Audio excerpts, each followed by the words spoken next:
Welcome to the UDRCast. I'm Bill Ward and I'm your host. And today we got a real special guest, a friend of mine from back in the day in my early recovery. A good friend of mine who has come a long, long way. We've built a good friendship. My friend Gord P. How's it going, buddy? It's going great, Bill. Awesome. Thanks for coming. Nice to hear people say that I'm a special guest. You are special. Special Olympians are special guests too, bro. That's right. Gretzky. Oh, fuck. We're going to get in shit for that. Yeah, I think so. Oh, well. Wouldn't be my first time nor yours. No. And probably will not be the last. Right? 10-4. Yeah, no, thanks for coming on. And to one of my very first video podcasts of the UDRcast on video. This is a new thing for us, for me, and I think you're the fifth actual recording on video, but you're the first UDRcast video podcast guest. So, wow. Yeah. Well, thanks so much for having me. You know what helped with that? Yeah? What? We went for wings there a couple weeks ago, and you're like, fuck, I wish I wasn't on your podcast when you didn't know what you were doing. Way back in my first 10 episodes on audio only. Yeah, that's hilarious. Yeah, and then I was thinking, I should get Gord on here to be one of the first guests just because of that. Just because. Yeah. And here we are. Learning how to do video now. Yeah. Awesome. And we got Lucy, my daughter, over there doing the video mixing and editing, and that's pretty cool. That's amazing. Yeah, dude. Yeah, she's got quite a voice. Yeah. Yeah.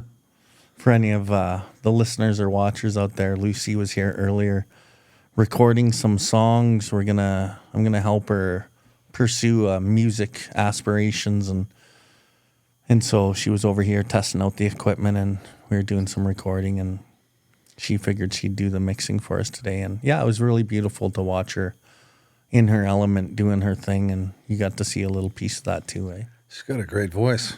Right. And I guess that's one of the real gifts of recovery. I know we were talking about before we got on the air, you said you loved being a father and you had pursued some music endeavors in your past, right? And what did you do? And when you said I love being a father, how has recovery really like manifested that? That's a loaded question, my friend. Because honestly, I didn't know you did all that music back in those days, bro. Yeah. Not a lot of people do. Probably because the people I've met and know in recovery know me in recovery. They know me in today's life. So to talk about those old days is few and far between the times that I get to do that, the times that I take to do that. I don't talk about the past a lot. Well, because I'd rather be here in the moment, if you know what I mean. But sometimes, like today, it warrants conversation. And I got to share a bit of my past about being a musician and writing music and getting together with some friends. And we used to write music and get radio play. We had a big university following as Toxic Frog. And then we switched it up with Flat Black. And my buddy Michael Link wrote some metal albums that I got to perform on, and we performed at the Jack Singer Concert Hall and raised money for diabetes, in another area. And when I had, as I explained earlier, when my wife got pregnant with our first daughter, I was like, oh man, I should probably quit music. And she actually implored me to not stop and to continue on to see if we could turn that corner, and become famous, if you will. And she knew how much I loved music, and that's why I love my wife. She's always supported me.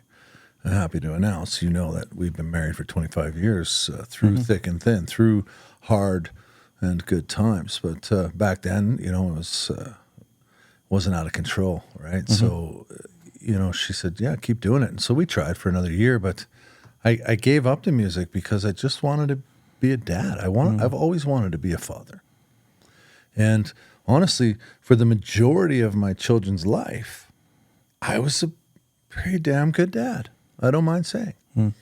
I did things, I think, that helped me stay grounded, like raised money for juvenile diabetes or raised money for cancer. I was always invested on boards of directors for the lake and chaired the student council, and I was always involved in volunteering with the kids and taking them to the park and to the zoo and into their heritage park days and things like that. I was always that guy. I was always that dad. So it wasn't until they were teenagers that my addiction really took its grip on me and started down a really bad path, right? And unfortunately, yes, they saw that for a couple of years, and that was tough to recover from. However, as you know, I've done a lot of work, a lot of amends, a lot of living amends, if you will, and a lot of rebuilding. And I can honestly say today that my relationship with my daughters has never been better. That's awesome, bro. So, pretty incredible. Yeah. That's awesome. What were some of the things that you did as a young man? Like, so for example, I'll give you some of the things that I used to do. I grew up most of my life playing hockey. I played hockey for, I think, 12, 13, 14 years. I played at a pretty high level. I was a good hockey player, and I made it fairly far in hockey, but around 16, 17 years old, drugs, alcohol, and girls were much more important. And I was a skater too from the time I was about 14, 15, and that persona kind of also took over as well. But I loved all sports. Like I was a wrestler in junior high school. I played junior and senior high volleyball, basketball, soccer. I had won the city championships. Even in baseball, I played overhand hardball, which back in those days wasn't really a thing. It's fairly common now, but hardball in Canada wasn't a hard thing or a big thing. And, we won the city championships doing that, and I was one of the leaders on our team. And, I did a lot of those things. I rode skateboards. I rode a lot of skateboard ramps. I loved ramps, big, huge ramps. Did that well into my 20s. And, and then I got into my business, and my business kind of took over. But even through the business years with my family, and like yourself, there was many of those years I think I was a pretty good dad. I tried hard, and I did a lot of right things, I know. And we went fishing and camping and fishing and boating and fishing, and I loved fishing, right? And, in the book, there's that one line where it talks about, destroying all the things worthwhile in life. Yeah. And all of these things were really destroyed through my addiction in life. But, what were some of the things that you enjoyed prior to it taking its grip on you, as you said? Yeah, I mean, I played a lot of sports too, hockey and football. I played some baseball, not much, but some. I got into drugs really early. I had, growing up in Red Deer, I liked BMX bikes, and we'd go to the track out there and ride our bikes around. And I had a lot of friends, and I see a lot of friends now. It's funny because they connect with me now years later. It's so bizarre on Facebook, and I see that they live wonderful lives, and I've touched base with friends, from high school, and get together and ride bikes with them now, just different bikes with motors on them. Yeah. And, when I started smoking hash and pot when I was young and doing mushrooms and LSD, as a teenager, like a young teenager, right? 13, 14, 15 years old. By 15, I was already being bounced around from aunt to dad to back to mom to, aunt on the West Coast, right? Like I was out of control already at 15, and I had lost all interest, like you say, in anything important. anything at all, including school. I loved reading. I lost that. I loved riding bikes. I loved fishing with my cousin Joel. You know, I used to go up and visit them up in St. Albert, and him and I would go fishing, and then we'd smoke the fish, and you know, those were some of the best times in my life. I liked golfing as a teenager. I golfed with my cousin Jamie in Edmonton, and I lost track of all of that, man. And I just became ahead, you know, and it took years to finish grade 10, several. I ended up having to go back and get upgrading just so I could advance my career later in life, right? But yeah, I didn't have any interest in anything, really. It's funny you said you had to go upgrade in grade 10. I went to grade 11 twice and never did get my grade 12, and never have went back for upgraded. I talked with Mr. Brian Flack about going back to school and getting a bunch of courses as part of my career path. And he strongly suggested that I didn't. He said, you have what it takes the way you are. He's like, just move forward. And I wouldn't worry too much about that. This is about 5 years ago. I was sitting with him. And I love Brian Flack. I know he's one of my favorite people. Yeah, he's an amazing man, eh? Yeah. Yeah. And so, yeah, he gave me that advice, bro. And I was really considering going back to school and taking some courses and doing some things. And you know, I talked with a number of pillars, and they all kind of said the same thing, man. They said, don't worry about it. You got something that's going to carry you, and it's not education that's going to carry you. That's right. Although might help. But so they've been right so far, and it's been working out so far. But something you mentioned there, and some of the drugs that you were taking as a young guy. And, you know, I was thinking about, you know, yeah, I played hockey till I was 16 or 17 or whatever, and played a few other sports. But even while I was playing hockey, I was smoking drugs in between periods of games. And, you know, I remember at practice one time, me and a couple buddies, we took acid, and we were in practice on acid. And, you know, we were totally abusing, you know, our coach and the people around us. But I had a lot of good fun actually doing drugs and drinking and fucking around as a young man. And the thing about acid is I should have noticed this back when I was young. I took 200 or 300 hits of acid in between 15 and 24 years old. Well, that explains a lot, Bill. But dude, I took so much this one round. I don't know. I think I was probably about 18 or 19, and I had been popping acid for a number of years, and I really enjoyed it. And I used to do these like trips with other people. I had all the music, I had the stereos, I had the videos, I had everything you needed for a good trip, and I was able to take anyone on their first trip and make it a good trip. And I was kind of like this guy who would teach you how to take acid and have a good time, eh? Yeah. But anyway,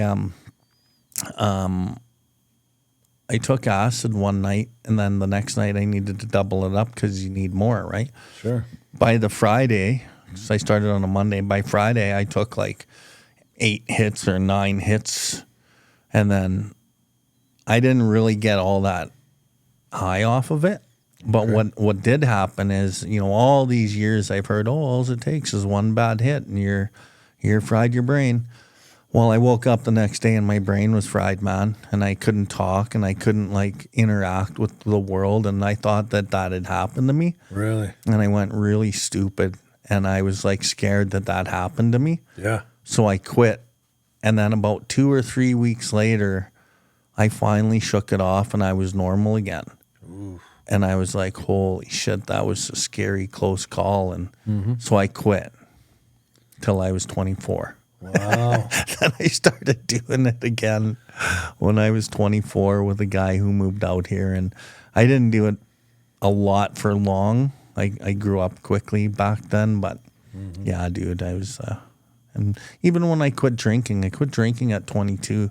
One of the first things I did is I went out and bought a pound of mushrooms so that it would last me for the rest of my life, eh? Which it did I had lots still left when I was 36, but around 36, 37, 36, I started smoking crack. Yeah. So I sold all the mushrooms for fucking crack, right? Yeah. Bye-bye. Fuck, man. Bye-bye. Fuck my life. Yeah, it's a dangerous drug, LSD. Mm-hmm. I know of guys, or heard of guys, that took one too many, and they're permanently fried now. Mm-hmm. And every once in a while I'll get tired or something, and I'll see tracers, when I move my hands, and I wonder still to this day, 52 years old, and I'm a pretty confident, intelligent guy, right? But I see a tracer behind my hand, and I'm like, oh, man, did I take too much LSD when I was young, right? But, yeah, it's funny. I used to dabble in it for a while, and do one or two hits at a time. And you'd hear these guys telling stories about, oh, I saw this and I saw that. And I'm like, no, come on. You don't know what you're talking about. You're just faking it, right? Mm-hmm. Until I, took for myself and realized that was a very real thing. Mm-hmm. You can see some weird stuff on LSD if you take enough of it. Yeah, dude. Yeah. It's a crazy drug. Yeah. So what age were you when you married your wife? Or So you married her. I've been married for 25 years. I'm 52 now. So 27? Mm-hmm. Is that about right? Yeah, 27. Yeah. And how long were you with her prior to that? 2 years. Where'd you meet her? In college, upgrading. No way. Yeah. Yeah. And she grew up on the West Coast as well. Surprising that we didn't cross paths out there. And your addiction and your drinking wasn't too bad back then? No. So here's the thing, Billy. With me, I've gone through many bottoms, okay? And I've always suffered from addiction and alcoholism, if you will, throughout my life. And I've hit a lot of bottoms. I've done a lot of hard drugs I don't like to talk about too much. Mm-hmm. But to put it mildly, at 20 years old, I was hanging out, selling and doing drugs on Main and Hastings, right? So hardcore stuff, right? My girlfriend, while I was in prison, died from HIV, which was rampant down in that neck of the woods, right? Because there's a lot of injection use. Mm-hmm. And there still is. I dodged that bullet, thankfully.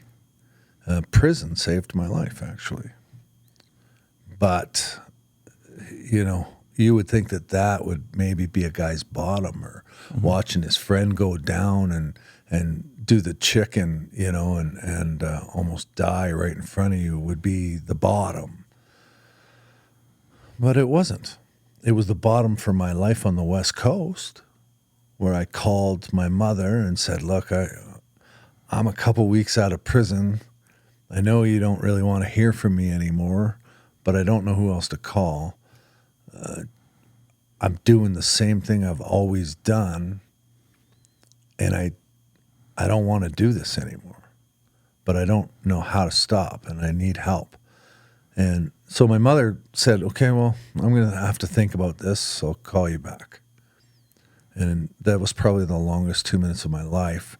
And she called me back and said, okay, I'm going to send you a plane ticket. I'm not going to give you money, but I'll send you a plane ticket, and we'll get you back here. You can live with me for a little while.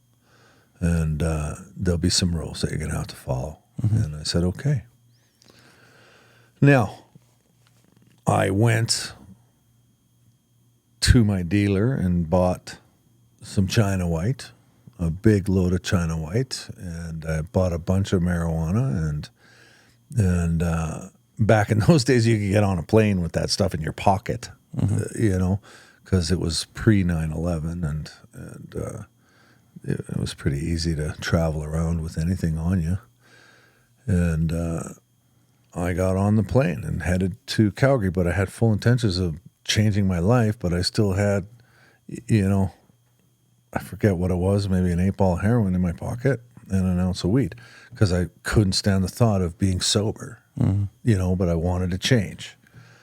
And I don't know. I can look back today, Bill, and see God working in my life back then, because somehow I lost that heroin on the plane. It fell out of my pocket somehow. And so that was gone. And I still had weed. And I wasn't going to go to those meetings because that never worked for me. Right? That never worked for me, even though I really never tried to work it. But my arrogance was still quite high. And, honestly, it was a big step for me, was moving in with my mom, getting to know my mother over again, which was really beautiful. And she got to witness me getting together with my wife and growing as a couple. And those are moments that I treasure, but I hadn't found this gift yet, right? So you hit multiple bottoms through your usage over the years, and none of them were the catalyst to bring you into a serious program of recovery, or were all these bottoms like, okay, now I can do this on my own, and the job's going to kind of fix me here, and the marriage and having kids is going to fix me here, and like, so what did these bottoms look like, and how did you understand what you were dealing with at all? No, not really. I mean, I'd been going to meetings since I was 17 years old. I'd been listening to alcoholics try and teach me about myself since I was 17 years old. But, if I quote more about alcoholism, my drinking career could be characterized by countless vain attempts to prove that I could drink like normal people. I had to learn to concede to my innermost self that I was an alcoholic. And what is that? What is the learning? And I believe that you taught me this one day, years ago. The most important word in that sentence is learned. We learned to concede or come to terms with or get honest with myself that I was an alcoholic. And that came from pain. Many different ways and avenues of pain, but every time I tried to be different, I moved, to Vancouver. I moved back here. I went back to upgrading. I got a job and decided that I would just drink on the job when I was taking clients out and things like that. I mean, I can go on and on. I believe it says ad infinitum in the book, but none of it ever worked, and it always created problems. It wasn't until I found crack cocaine, though, that I really wrecked what I had going on in life. Like, I'd be a liar if I said that I didn't do well in life while I was practicing. I was a pretty high functioning, if you will, addict. I hate that statement, but it kind of represents how I functioned. I felt like I was a high functioning addict. I was taking pills and drinking and the drinking was always there. The pills were always there. And I probably could have bounced along the bottom, sort of just getting by like I was for a lot more years. But on one of the stints where I was on a drug trying to get off of a drug, if you will, Suboxone, I found crack cocaine, and within 2 years I burnt my life to the ground. And then I lost my family, and that was the catalyst for the change that I needed. That was the catalyst to concede to my innermost self that I needed help, because for more than one reason. One, the first and foremost, I love my wife and my daughters more than anything else in the world, more than drugs. I love my wife and kids more than drugs. It helped me when I was losing them to stop and seek help. But just as importantly, I had started thinking that I was becoming my father, who was dead many years. But my dad died an alcoholic addict and never made good on anything. So the thought that I was becoming my father at the age of 44 years old scared the hell out of me, which also helped me seek help and gave me, the courage to try. So in the however many years prior to you finding crack cocaine, would you say you had a high quality of life while you were being a functioning addict? Or was it a mediocre quality of life, or were you still hiding a lot of truths from the family? What did it look like prior to you finding crack? Yeah, I mean, it felt like it was a high quality life. Had lots of money and lots of stuff, and had the trailers and the quads and the toys and and the everything. But if I look at it today, no, it wasn't high quality at all. It was a shell of me floating through a life, affecting on a negative aspect everyone that was in it with me. Did I show up for my kids? Sure. Could I have shown up better? 100% I could have. These are the things that will haunt me for the rest of my life. And I know that they say, in the Step 9 promises that we won't, it won't, help me out here. Regret the past? We won't regret the past, nor wish to shut the door on it. Thank you. However, I will always have regret. Why? Because I will always have a greater love for my children. Do you know what I'm saying? There will always be moments where I feel a little cringy, if you will. But that's easily changed in those moments because I know that I have made good on it. And I'm not my father today. Make sense? And do you have a disdain for your father? I do. I think that I've gotten over it mostly. Yeah. I've forgiven him. I've gone to his grave and done the deal, but I was with my brother last night, invited to his home, my nephews and my little baby niece, and watching a hockey game with them, and then he and I get moments to share downstairs, and we start talking, and he still really has a huge disdain for my father, our father. He's very much resentful of our father. And why did you have it, and why does he have it? Oh, we just don't respect him at all. He's still alive? No, he died a couple days before my wedding, so 25 years ago. Oh, wow. Yeah, so no closure really for my brother. I had to find my own closure in the last, decade with recovery, right? And that's good. But, an alcoholic father, right? Pissing on your floor in the middle of the night, climbing into your bed naked. You have to go sleep with your brother. He had to come and sleep in my bed, because his father did that to him. I don't blame him for resenting it. He doesn't, it won't kill him like it will kill me. I have to let go of it. But that's a process that happens over time, I believe, Bill. Yeah. It's just time. Time heals.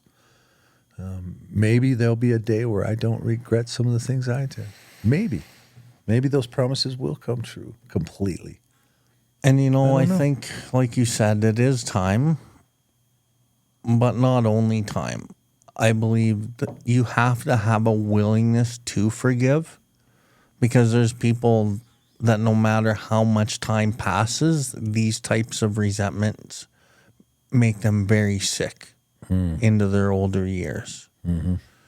So, for you have the willingness to at least forgive on whatever incremental level. Hopefully your brother does, and I'm sure that he's seen you do what you need to do, and he's probably, watched you forgive to whatever level and knows he probably has to, so he tries at whatever increments that he can based on his experience, I would assume, too. That's a good assumption. I think you're right. I think that he sees how I act now, and act is a poor choice of words, but how I behave, who I am outwardly to people in all situations.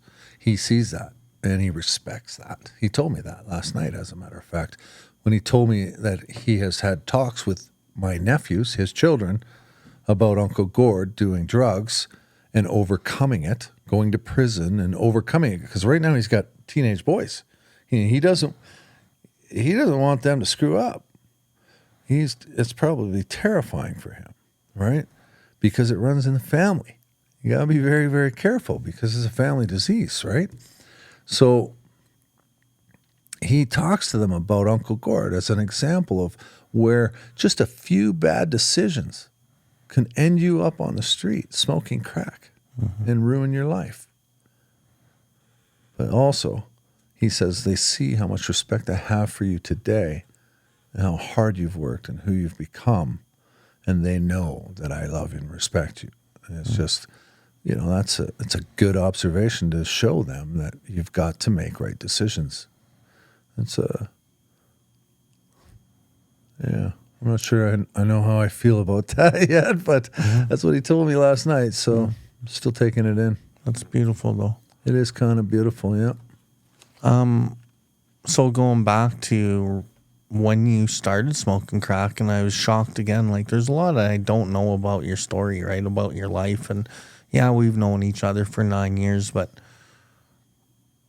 there's many things we don't know about each other. That's right. And one couple today, but this one specifically, that 2 years crack took you right down to nothing, to a shell of a human being. It took me more like 6 or 7, and I lost everything like you, including my family. But tell me what it was like from, just before you started smoking crack, how you started smoking crack, and how that destruction went down so fast, and where did it take you? Okay, yeah, sure. It's, what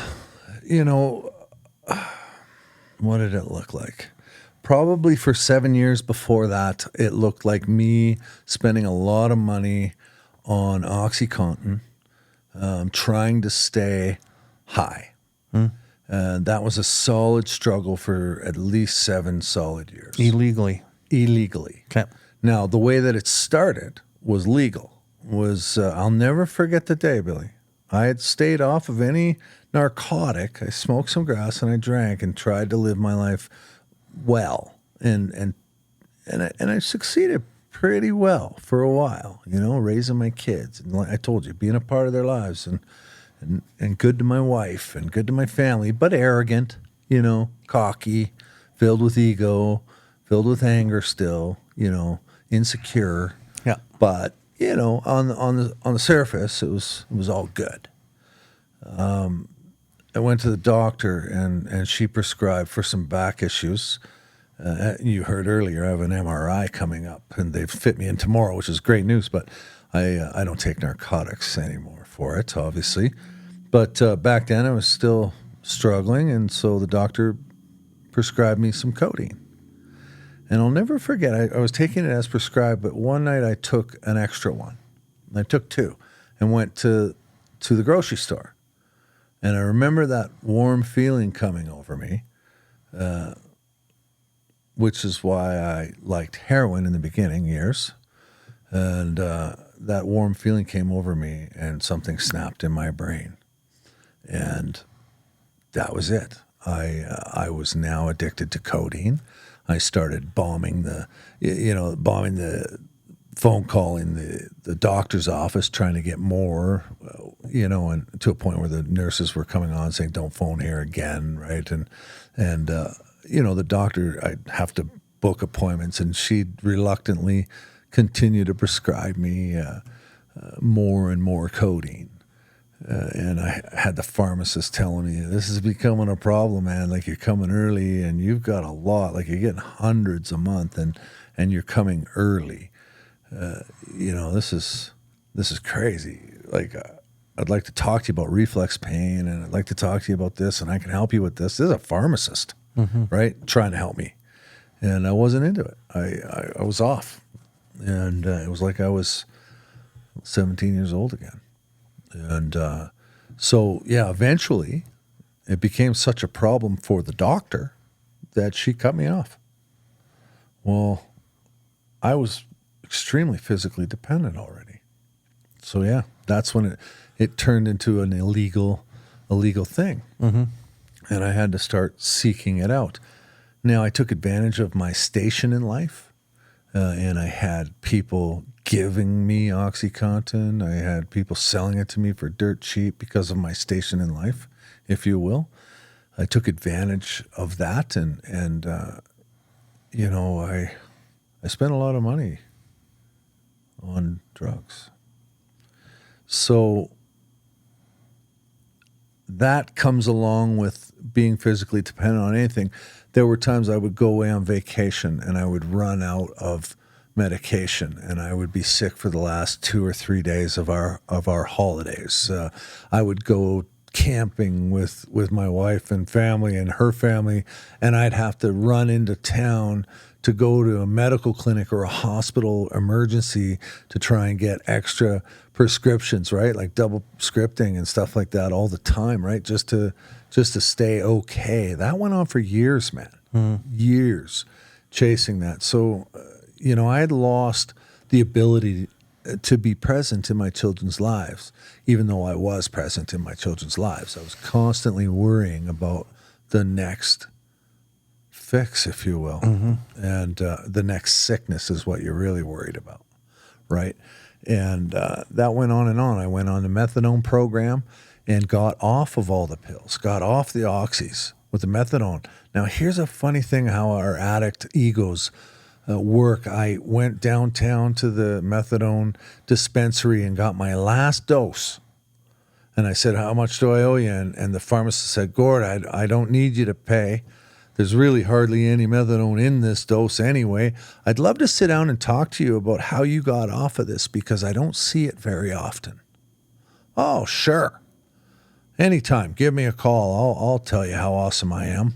And he never called, but I certainly thought that I was okay because, you know, hardly anyone ever gets off of methadone. I did it, so maybe I'm not a problem guy like I thought I was. Within days, I was buying oxys again. I feel really blessed that I was getting off of the oxys. The next time I got off the oxys, it was with Suboxone, which was a big help, but it's a blocker, so you can't feel any high, but you could if you smoked crack. Now, my mother-in-law had lived with this guy, and we had no idea. She was living in a trap house, basically. She didn't do drugs, right? But once we found out, we moved her into our house immediately. But Your mom was living in a trap house? my mother-in-law, yeah. Your mother-in-law? No way. Yeah, it was weird. Right in the neighborhood. Nobody really knew it was a trap house, but I went over and visited her a couple times and met these guys, and they said, you want to have a drink? And so I'd go downstairs, and they were drinkers too, so I was having drinks with them, and one time they pulled out a pipe and started smoking, and I took one, and that was it, man. That was it. I'm like, okay, well, this is good. I don't have to feel the way I'm feeling anymore, because booze wasn't cutting it anymore. Suboxone wasn't helping because I couldn't get high on it. Nothing was taking away how I felt, which was miserable about my life. But I was also very, I don't know how to put this, but I was very, very indignant about using heroin again. I was never going to do that again. You weren't going to stoop to that again. Exactly. I was never going to stoop that low again in my life. But it made it harder and harder. And crack cocaine was a good solution. You know? Launches it made me us feel better. to the fourth dimension of existence that we could not even have dreamed. Yeah. Till it doesn't. Until it doesn't. We'll get back to the podcast in a second. The opinions expressed on this podcast are solely of the guest sharing or myself. We have no affiliation with any 12-step or recovery program. And if you do like our work, please consider visiting BILLWARDLIFE and supporting what we do. Now back to the podcast. Yeah. 2 years, eh? 2 years, it just stripped you right down to nothing and took everything away, eh? Yeah. Stripped completely. Including your career. My career was gone. I met you basically at the tail end of that. Yeah. Yeah, I think so. Because I do remember us meeting at the Glenmore group. You were very angry. I remember you going out and coming in, smoking crack in your truck, coming into the meeting. I remember specifically this night, that old timer made that pot of coffee, and there's something with the coffee pot, and you lost it on him. Really? Yeah, don't you remember that guy? I don't. No. Yeah, something about the coffee and got you right choked, and you were ready to kill this old fart. You don't remember that guy? I don't. Bernie? I remember Bernie. But Yeah. did I ever? I don't remember freaking out on Bernie, though. Yeah. Well, I think you were coming in and out of the meeting high, and you'd lost it for no real good reason. And you know how we get when we're high and we don't have our drug, or we do have our drug, and we can snap at the drop of a hat, right? And that's what I saw you do that night. Really? Yeah, you don't remember, eh? I don't. But now I obviously have another amend to make. I don't know if you really do or not. I haven't seen Bernie in years, man. Is that right? No. I wonder if he passed away. Could be. But yeah, you were pretty much a disaster. And Sorry, Bernie. If you're listening. And I always thought you were a good guy. yeah, he was a great guy. He was Yeah. an awesome guy. And yeah. And I remember feeling really sorry for you Yeah. because you were hurting, and you just kept coming, and you just kept trying, and I didn't know anything much about you, right? I'd said hi, we've chatted, we shooted the shit a few times, but I didn't know really much about you, how long you'd been around and tried this, and none of the stuff that you told me today did I know back then. I was brand new to myself, and where I had seen you at was these midnight meetings. Yeah. Right? That's where I first met you, and yeah, and then it wasn't long after, though, because I just have a little over 10 years. March 22nd was my birthday, and you have 9 something? Almost 8. Almost 8 years. Yeah. So you're... July 7th, 2016. So I just took 9, and you're just going to take 8. So you were a little ways behind me. Yeah. Not too far, though. But you always put your hand out, Bill. And that's why I wanted to always be your friend, right? You were always one of those guys that, you know, when you said keep coming back, we'll love you till you can love yourself. You meant it. You showed it. A lot of people talk shit, right? You never talk shit. You were there. You spent time in your truck with me. You remember Andrew M? Same thing with that guy, man. Well, Sitting yeah, out on the bench, you know, for hours on a Sunday afternoon because I'm having a meltdown and I'm wanting to use. And he spent hours with me in the sun outside of that old Glenmore building. You know, those people, you people are who saved my life. It was people like you that helped me realize that this thing was real. Yeah. In some. They'd give you the ear to listen. And Andrew, bless his heart, he did the exact same thing for me, man. Cool. Yeah, that guy. When I really think about that first 6-8 months, man, where I wanted to kill, that guy always made time for me. He'd sit out there for hours with me too, man. I got mad respect for that man. And I know over the years, I wouldn't say we've parted ways because that's not the right way to say it, but we have a different style. His style is his style, but and I don't know if he's always respected my style, and some people don't, but we've always been cordial And I do love seeing him, and I don't know if without him if I would have made it, because he did what he did for me, what he did for you. Yeah. He's an amazing man. He is. Yeah. And there were more, not just the two of you. There were many more people that kept my sponsor, Devin. He kept showing up. People, I would walk out of meetings, because I did that for a couple of years before I even got sober. I was going to meetings in and out, sponsoring guys while I was high. Things I had to make amends for later. Big amends. Taking chips, sober chips when I wasn't, sober. All these things I had to go back to those groups and make amends. And that was difficult. It was difficult. But Devin, he never judged me. He showed up. He just showed up. And, I went and did a step 4 and a 5 with him high at his house. I'm sure he knew. We did it anyway. And I don't know what that was, Billy. To this day, can't put a finger on why I would continue. The closest I've gotten to understanding or thinking I understand of why I would continue to go to meetings high and try and live that high lifestyle, the only answer I can come up with is because I thought it was a way that I could continue to get high without totally bombing my life out, even though it was already bombed. Make sense?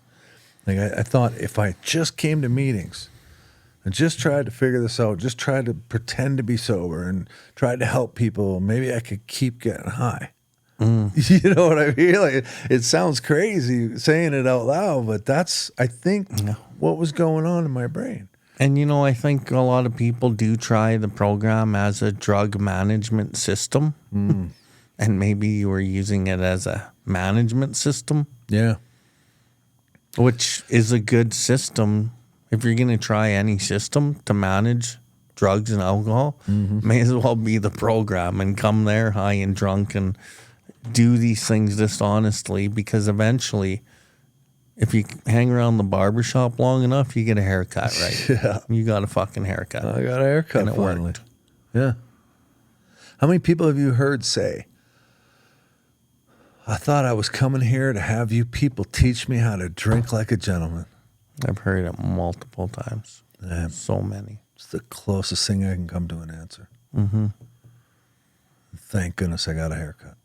Yeah, thank goodness you did. You've helped a lot of people get haircuts too. Thanks, brother. Yeah. So are you.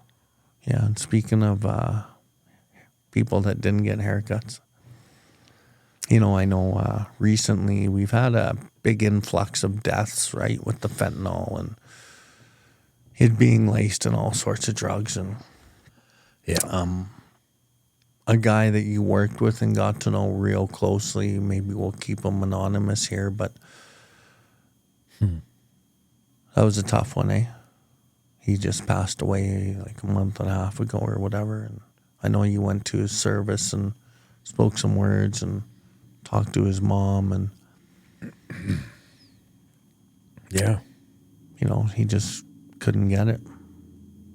And that's the thing. Sometimes the haircut never happens, and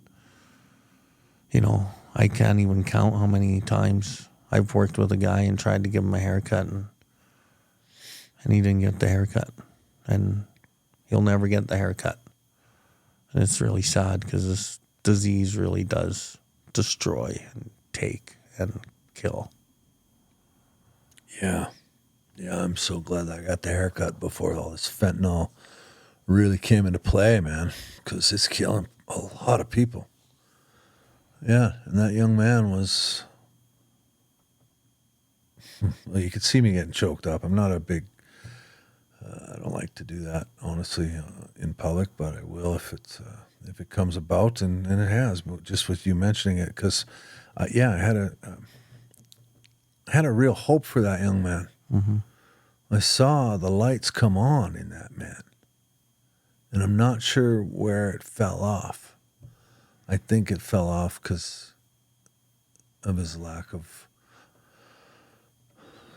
motivation for step 9 is what I think happened. But I don't know. I don't go to funerals very often, but it's funny because I was telling my daughter, I went to this funeral because this young man's family sought me out through a couple other people in the program that to find me, to ask if I could be there and to say a few words.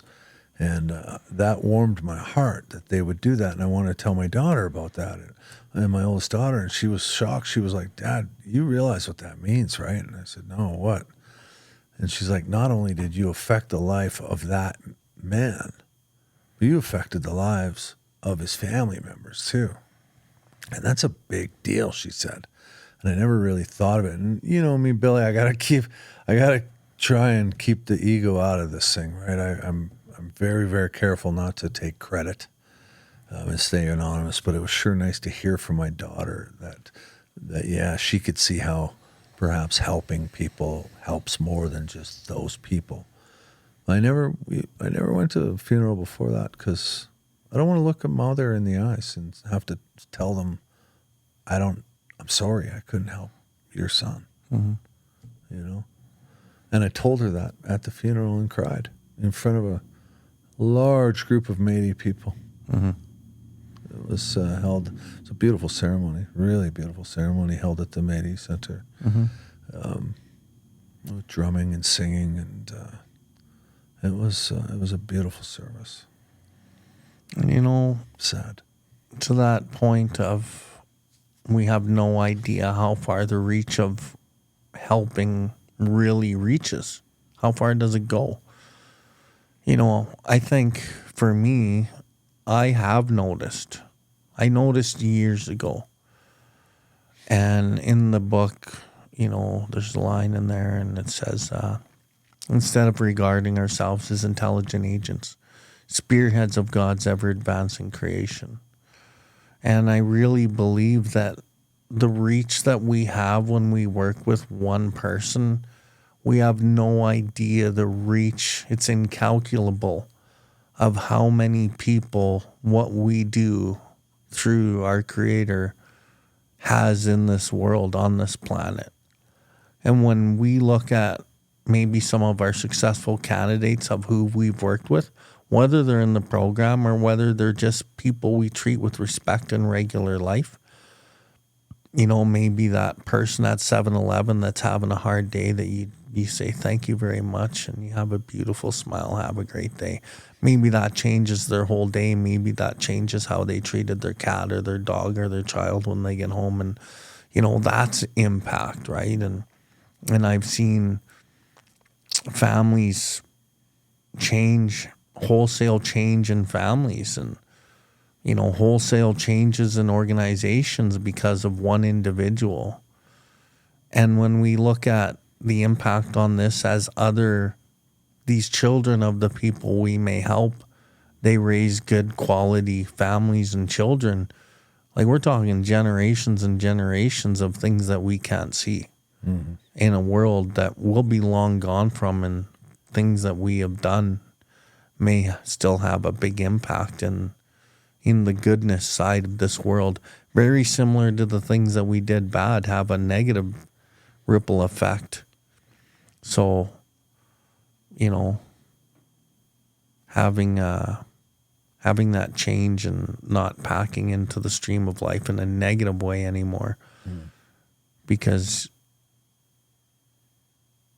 fuck, man, it's hard to believe and think that some of the things that I might have done or that you might have done and how it affected other people and families and hurt, and thinking about that, there's a lot of guilt and shame. And that goes deep. And it ripples out far. Mm-hmm. And I think that's why we are spearheads, intelligent agents, which means we collect the information. Collect this information of helping others so that we can do God's will. What's God's will? God's will is love, man. Pack more of that shit into this world and balance out our karmic debt. And, I think that for myself, I've balanced out that karmic debt long ago. But I'm going to give myself insurance. And, yeah. Right? Yeah. Let's keep building insurance. Absolutely. God is love. Mm-hmm. It says it everywhere you read about God, Mm-hmm. that God is love. So love is my God. Yeah. And that is how I try to behave on a day-to-day basis now when I'm helping guys, you know. And it says in our book on, what is it, page 18 maybe or something like that, it's there is a solution. It talks about, only a sincere and genuine desire to be helpful is the way we're to treat people. No axes to grind, no lectures to endure, no, dues to pay. Just a sincere and genuine desire to be helpful. And those are the ways that many of these men will take up their beds and walk again. And that is how I live my life, not just in recovery. Mm-hmm. I do live it in recovery with the guys that I teach. I'm just helpful to them. But I take this now into my life. And I try and be helpful to my wife. I try to be helpful to my children. I take it to my job, and I try and be helpful to our employees. The guys that work for me, the guys and girls that work for me that have lives, and I spend time with them, and I be of service to them. Mm-hmm. I have a leadership mantra that is all about being of service. And I've received that knowledge from recovery. Mm-hmm. Although most people don't know it. And to watch them take that out now and to affect that in their own lives, in their own people. Like I have supervisors that have people working under them for me that now treat them the same way I treated the supervisors. Mm-hmm. I spent time. I gave of myself to them when they needed it. And now they're doing it to others and improving. And we have built a team that's phenomenal. It's like nothing I've ever been a part of in my life before. Mm-hmm. I've worked at many firms. Yeah. Same with my family. They take it. They live their lives now in love and in service. I have friends that try to be of service. My brother, good example, respects me because of how he sees that I behave. Yeah. Not just once in a while, all the time. My brother sees me show up, no matter where it is, if it's just him and I sitting in a basement at his house, or we're at my mother and father's place at a dinner table, stepfather, of course, but he's earned the right to be called dad. He's got a lot of respect for that guy. So my mom and dad's place, we're at the dinner table there, having a family dinner amongst all these people, or we're out at a hockey game. My brother sees that I'm the same guy everywhere I go. Mm-hmm. And he's told me he respects that. And I love that because my younger brother is one of my best friends in the world.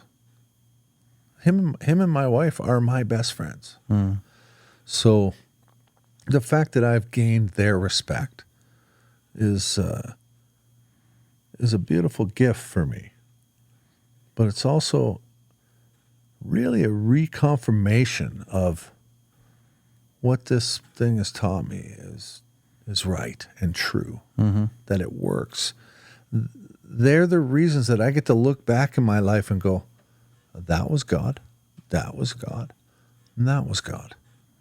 Wow, this thing does work. And that has freed me up to help more people even more. Mm-hmm. You know what I'm saying?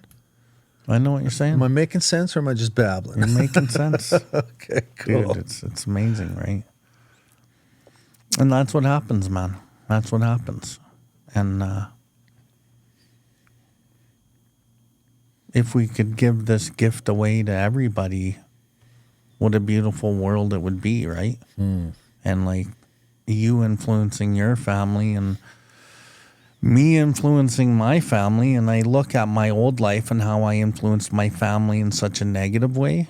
And I remember, when my daughters were a little younger, how some of the things that were coming out of their mouths as I was 1 or 2 years sober, I could see what I had indoctrinated into them was coming out of their mouths and out of their beings. And I was like, holy shit, there is proof that my prejudice or my negative view on people or life, there it is. And it disturbed me because I didn't know that I was doing it when I was doing it for all the years I was being a father. Mm-hmm.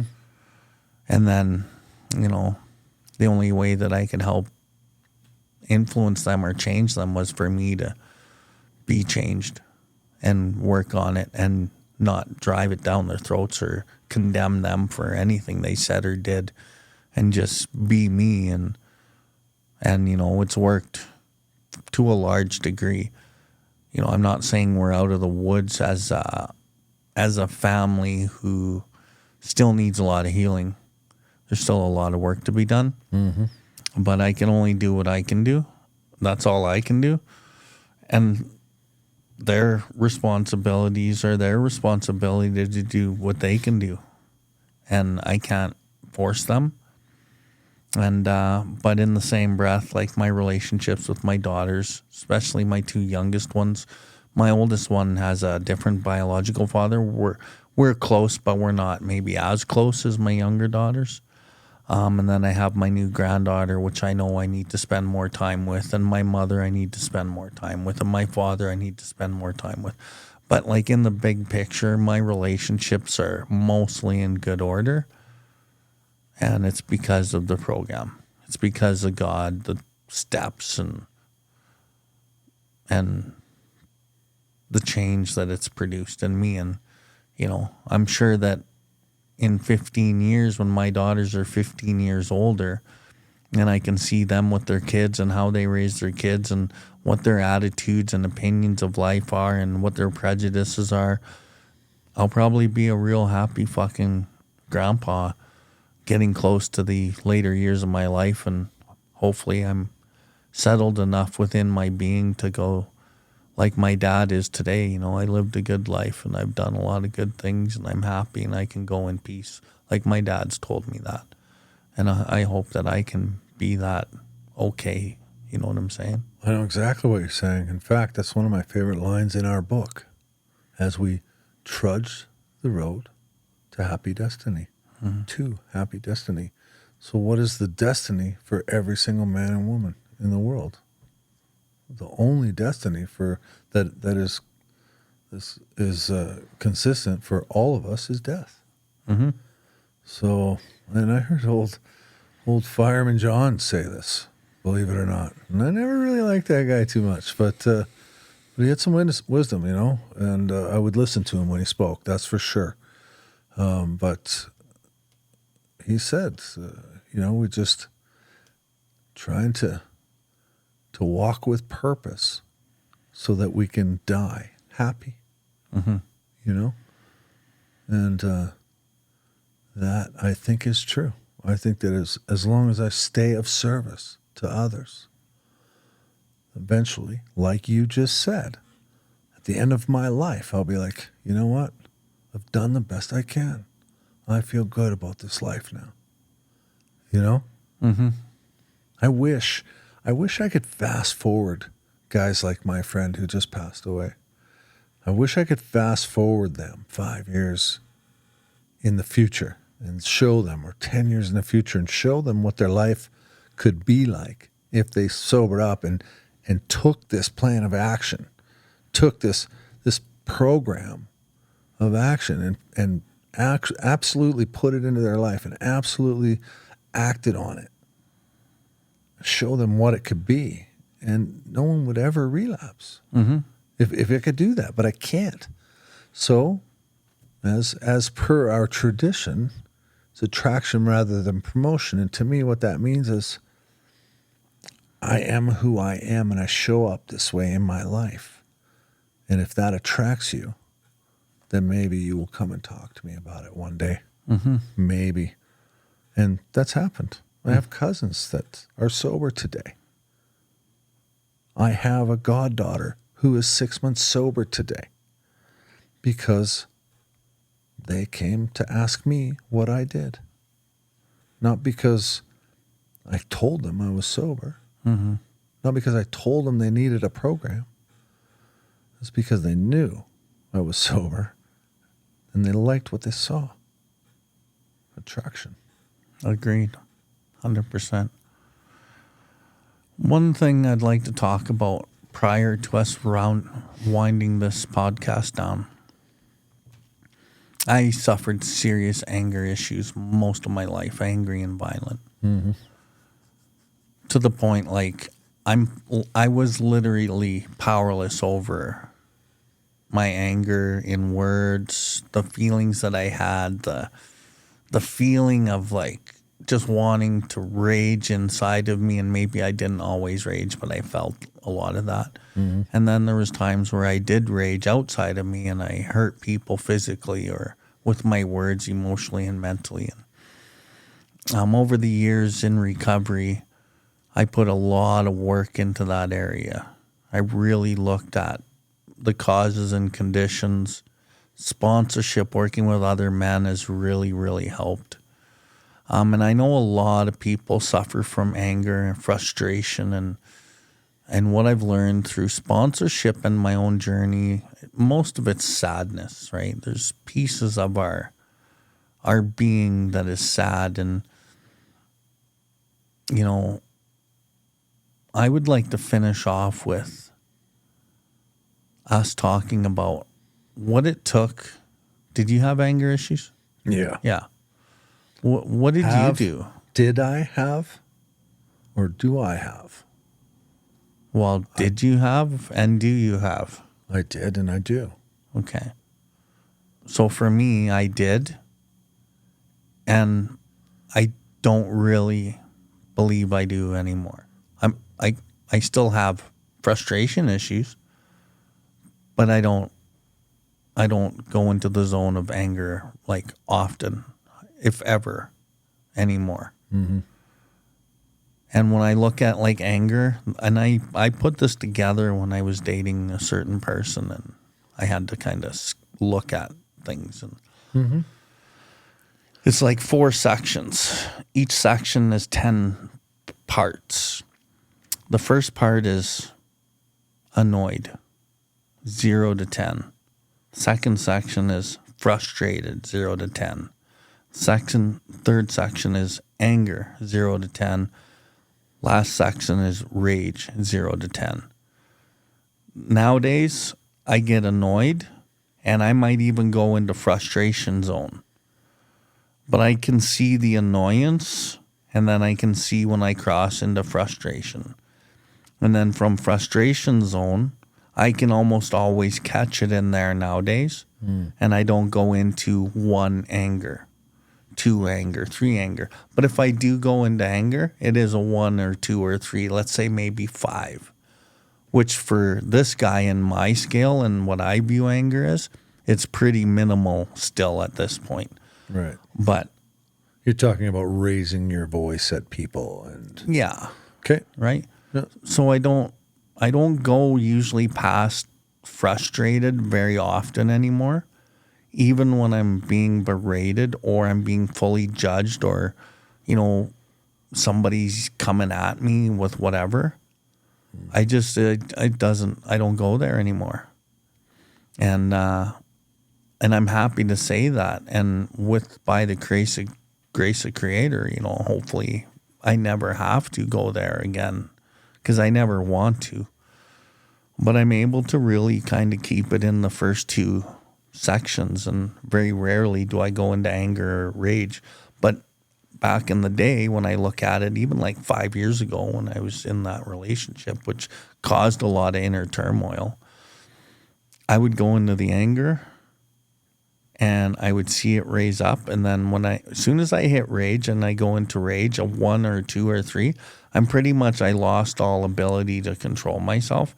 And if I don't get a hold on it in 1, 2, or 3 rage, I can easily go into areas where I'm going to regret things, seriously regret things that I'm going to do or say, or fucking driving in that area and driving like a madman, or punching a wall, or, you know, it just goes to places that I have absolutely no power of control. Mm-hmm. But usually I could catch it in the 1, 2, or 3 stage. Even then, every now and then I wouldn't, and I would say some really fucking heavy, nasty shit. But I don't go there anymore. Where are you at? Well, I'm happy for you. I mean, I used to rage all the time. That was my thing. And you said it earlier, I was an angry guy, right? The last few years, I felt myself getting a little angry again from time to time. And I've done some work on that and recognized that I am still trying to control things. So when I try and control situations, I can become angry. Because past frustration is still within, really. Mm-hmm. Maybe a huff or a puff here and there, you know. You know, that kind of thing is a frustration to me. And correct me if that's different for you. But anger, now I'm raising my voice at you, and I'm getting strongly, I'm trying to impact you with my will, okay? And here's the thing about running a business, and you know this, you had a large business, and a business in construction, no less, because where you're dealing with a lot of men that have anger issues as well, right? Or have their own sense of what needs to go on, and I'm trying to get work done, and I have schedules, and I do the best that I can to call people every Friday and get their schedules from them. And I ask all the right questions. Are you sure? Like, you don't need an extra few days? Like, because you recognize that I'm scheduling several people behind you, you know, and I have to answer to all of these owners, and I have to answer to this insurance company, and I have to answer to these people. So what you tell me directly relates to our success, and it will directly affect all of our success in the future. And when they just tell me what I want to hear, and the following Friday when I call again and it's changed, I can go through that for a couple months and roll with the punches, get frustrated, but make the changes and do what I have to do to calm the people and to explain things appropriately. But eventually I get angry. And that is a very fine line that I'm walking right now. And I'm very much learning how to navigate this, because I just said to my wife the other day, I'm tired of being a nice guy to everyone because I'm getting walked on. And so that's something I am in the middle of learning right now. You know, I want to be honest with you. This is a real thing. At year 8, you know, I am learning how to navigate how much control I actually have, which, you know, a little secret, is zero. It's zero. But my ego tells me it's more. My ego tells me that I have more control. So you have to trust people. And what can I do to control that? Well, I can work with them. But eventually, at some point, I also have to cut my losses and say, this keeps happening. I have to find someone better, because I don't like getting angry. And so that's something I've been going through, you know, the last few months, actually. It's just really been strong. I went through it in the middle of COVID as well, when people were pissing me off, man. You know, they were just pissing me off. Being ignorant, bumping into your shopping cart, even though you're supposed to be, you know, 2 meters away from me, 6 feet away from me. Like, what are you doing, right? And yeah, I just found that humans in general were really disappointing. They are. It's funny. In some ways, they're very unreliable and frustrating. And the unreliability to you is, I need a schedule. Okay, I'm going to tell you what you want, and I'm not going to give you the schedule, and here's why. It's like, come on, man. Have some integrity. Yeah. Right? Yeah. But I've learned it's very difficult to find. Well, then I raise my voice with people, and what? Am I supposed to go back and make amends? You know, I suppose I am. Sorry I raised my voice. I'd love to change that. However, that can't happen without your help. I mean, I guess I don't have to raise my voice at you anymore. But at the end of the day, I still need the job done. And I need it done well. And I need people that are going to live up to what they say. Yeah. It's very frustrating. Mm-hmm. It's not often I hit anger either. But when I do, I do. And I'm still learning how to navigate that. You know, I think construction's a low vibrating entity, period, like as far as the scale of consciousness goes. So construction is a low vibrating entity. So you're going to deal with low vibrating aspects of it that are very force driven, like friction driven. Yeah. And for us, people who are trying to live a spiritual way of life or live in upper levels of consciousness to be more peaceful, to be able to help serve better, and for all the reasons that we try to seek this way, having to be forced to work in that environment, and it's not just force you've chosen. You're dealing with money, which is also a very precarious thing to be working with. It has a lot of force behind it with a lot of people, a lot of fear behind it with a lot of people. And businesses are essentially designed to make money. And so, you know, I think that's the nature of the business that you're in. And to try to navigate that in a spiritual context is not always the easiest. And there's a lot of hard lessons to learn there. Mm-hmm. And so for me, I think why I've been able to do what I've done and relinquish a lot of the anger, one is this is why I believe. Because I believe God is everything. He's the seemingly good and the seemingly bad. Mind you, my income to provide my instinct for material and shelter and food and clothing, it's not driven through in that way. And I'm not dealing with people that are in those realms. And a lot of the work that I get to me comes to me. I don't really go seek it out. And so I'm able to go, oh, I didn't get that. Okay. It's God's will. Oh, I did get that. Oh, it's God's will. Oh, this ended. Oh, that's God's will. And I haven't experienced, like, at least now, I experienced 7 years of basically being broke. And that was God's will. And that's what taught me that that's God's will. Mm-hmm. And then the last year and a half or so, I've been able to, like, make a little bit of ground in the financial department. And I'm not in the same business as you. And so it's easier for me to accept.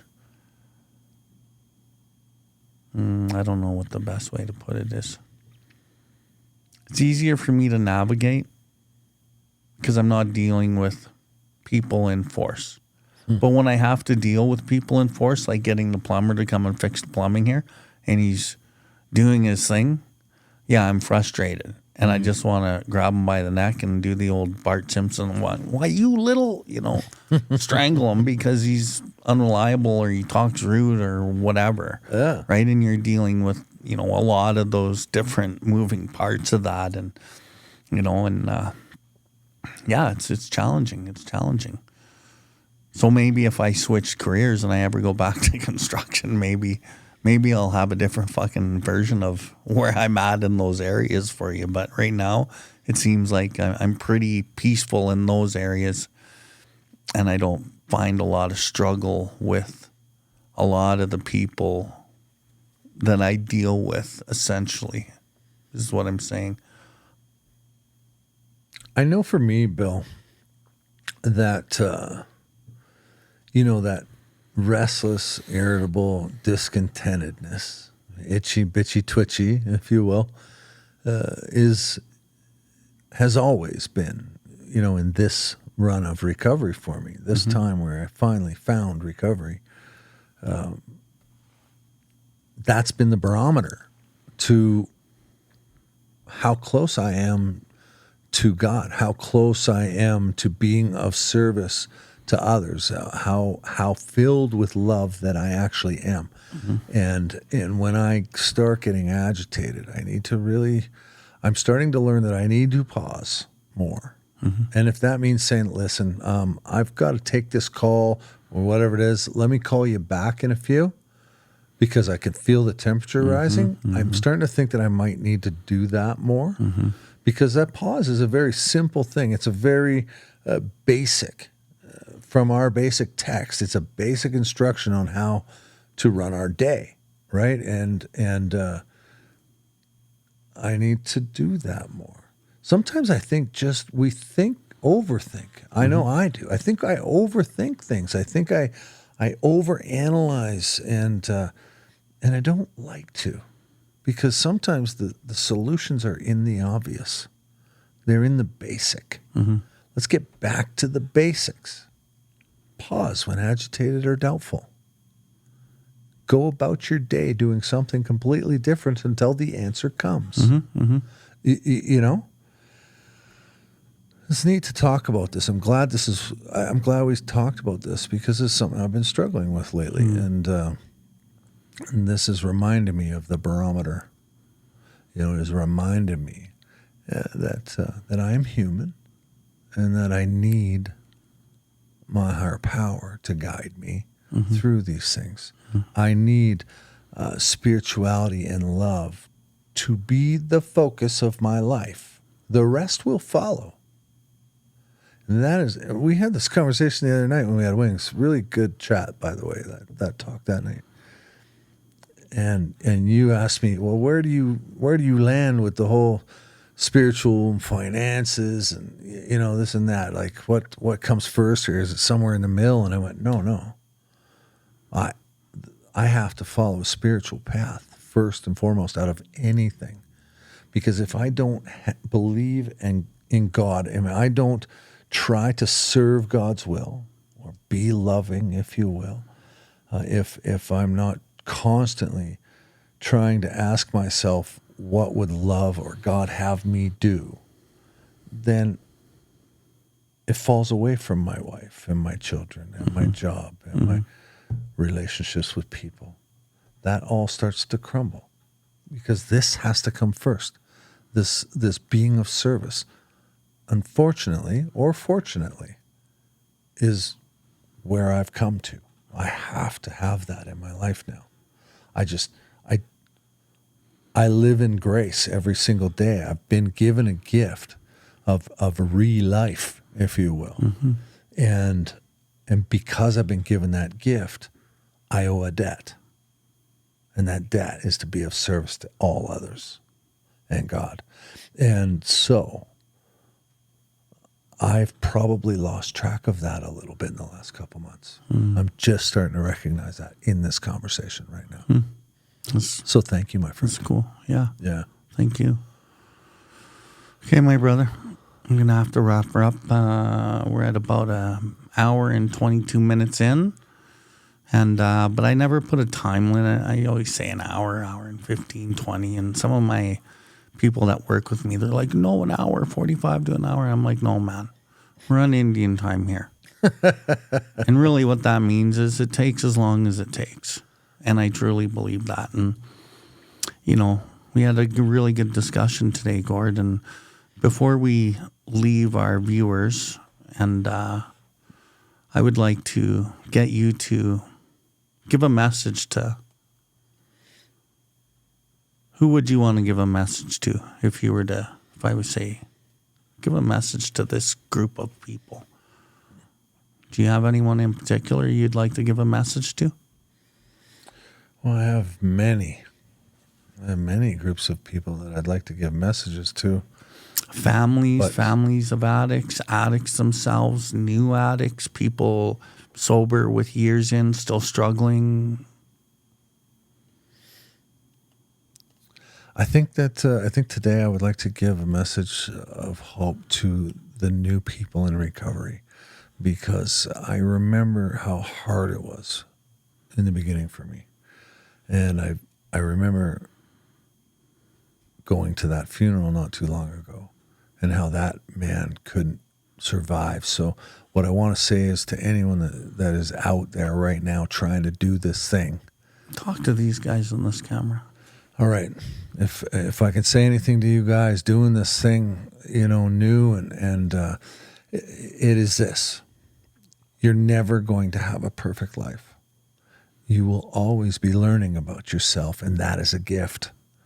And that things are going to feel really great before they feel bad again. Be careful. Because when they feel bad, you will want to have a relationship with a higher power that will carry you through those troubles.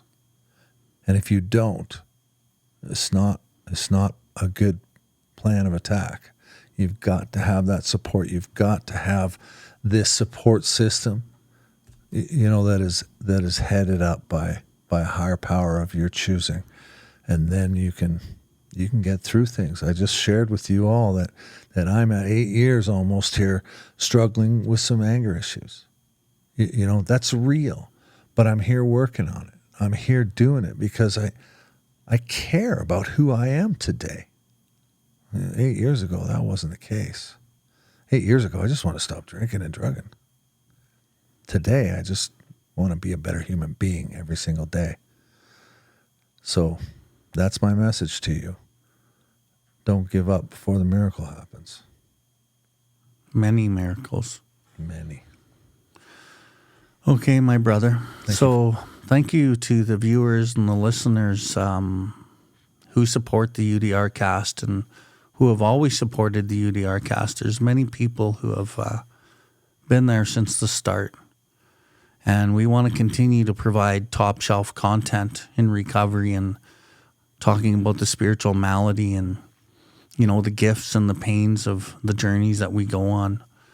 If you have any specific topics or, any comments or questions that you'd like to ask or maybe have on camera on the episodes, feel free to email me at THEUDRCAST@gmail.com, or you can find my website at bill@billward.life, or I should say billward.life, and you can contact me through the message system there.